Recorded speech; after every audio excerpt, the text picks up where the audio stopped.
കഴിഞ്ഞ 5 വർഷത്തിനിടെ കേന്ദ്ര വാർത്താവിതരണ പ്രക്ഷേപണ മന്ത്രാലയം റദ്ദാക്കിയത് 47 ടി വി ചാനലുകളുടെ ലൈസൻസ് എന്ന് വകുപ്പ് സഹമന്ത്രി എൽ മുരുകൻ. രാജ്യസഭയിൽ CPIM MP ഡോക്ടർ വി ശിവദാസിന്റെ ചോദ്യത്തിന് മറുപടി നൽകുകയായിരുന്നു മന്ത്രി.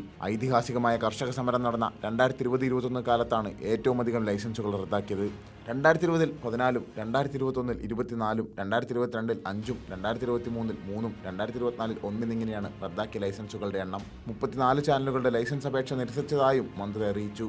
ചാനൽ ലൈസൻസ് ലഭിക്കാൻ കേന്ദ്ര ആഭ്യന്തര മന്ത്രാലയത്തിൻ്റെയും ബഹിരാകാശ വകുപ്പിൻ്റെയും അനുമതി വേണം. ചാനലുകൾക്കും മറ്റ് വാർത്താ മാധ്യമങ്ങൾക്കും അനുമതി നൽകുന്ന പ്രക്രിയ പൂർണ്ണമായും കേന്ദ്ര സർക്കാർ നിയന്ത്രണത്തിലാകുന്നത് ജനാധിപത്യത്തിന് വെല്ലുവിളിയാണെന്ന് ഡോക്ടർ വി ശിവദാസൻ കുറ്റപ്പെടുത്തി. ലൈസൻസ് റദ്ദാക്കുമെന്ന ഭീതി മൂലം മാധ്യമങ്ങൾ കേന്ദ്ര നയങ്ങളെ വിമർശിക്കാൻ ഭയപ്പെടുകയാണെന്നും അദ്ദേഹം പറഞ്ഞു. മാധ്യമങ്ങൾക്ക് പ്രവർത്തനാനുമതി നൽകാനുള്ള അധികാരം Indian board of media services എന്ന സ്വതന്ത്ര സമിതിയിലേക്ക് മാറ്റാനുള്ള സ്വകാര്യ ബിൽ വി ശിവദാസൻ രാജ്യസഭയിൽ അവതരിപ്പിച്ചിരുന്നു.